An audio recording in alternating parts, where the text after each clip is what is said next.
Asia. Post-Aadhaar India. Identity crisis.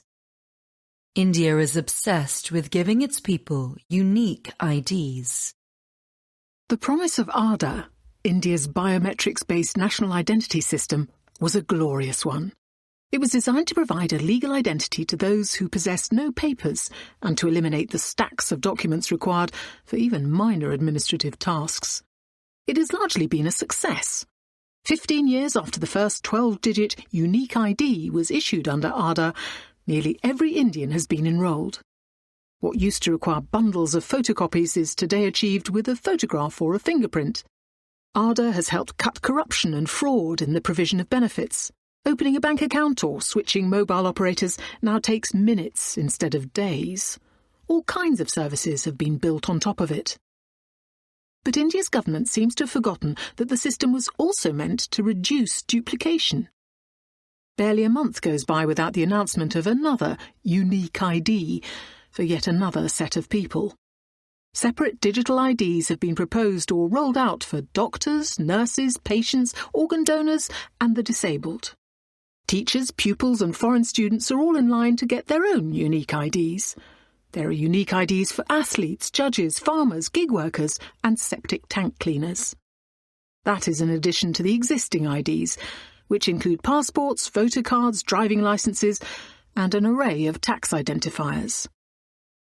It doesn't stop at humans. Plots of land, rural buildings, mobile phone accounts. Nothing is safe from unique identification. Yet another ID? Yes, this time it's for a piece of land, reads a page on the website of the government's IT Services Department.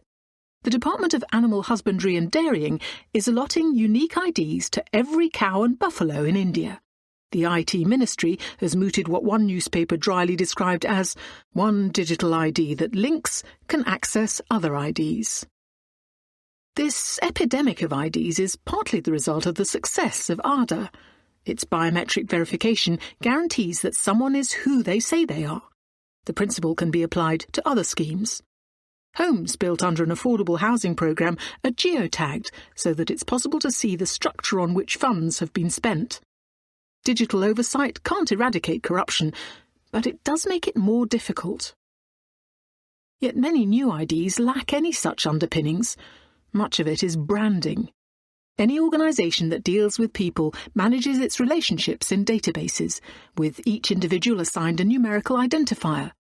But after aadhaar made unique IDs sexy, bureaucrats at obscure departments started bandying the term about and building their own ID systems.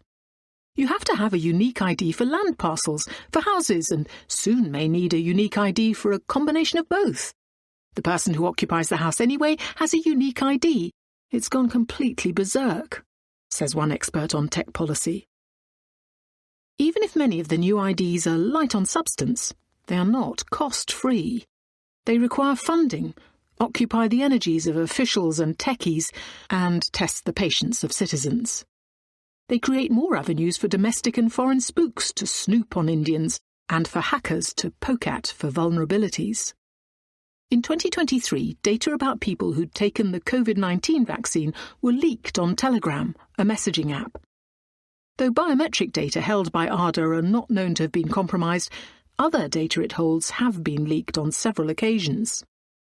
Meanwhile, constant demands from banks and mobile operators to comply with government-mandated Know Your Customer regulations have been a boon for cyber fraudsters. Repeated requests for personal data to set up new IDs are similarly conditioning Indians to hand over information to anyone who asks. Nandan Nilekani, aadhaar's architect, envisioned it as an open identity verification system that can be plugged into any application. Officials have taken from it the opposite lesson, that their department must have its own aadhaar. They are thereby recreating the very problems it was meant to solve: government wastage, duplicative demands for data, and a baffling array of IDs to keep track of. In the guise of cutting bureaucracy, the Indian state is instead entrenching it.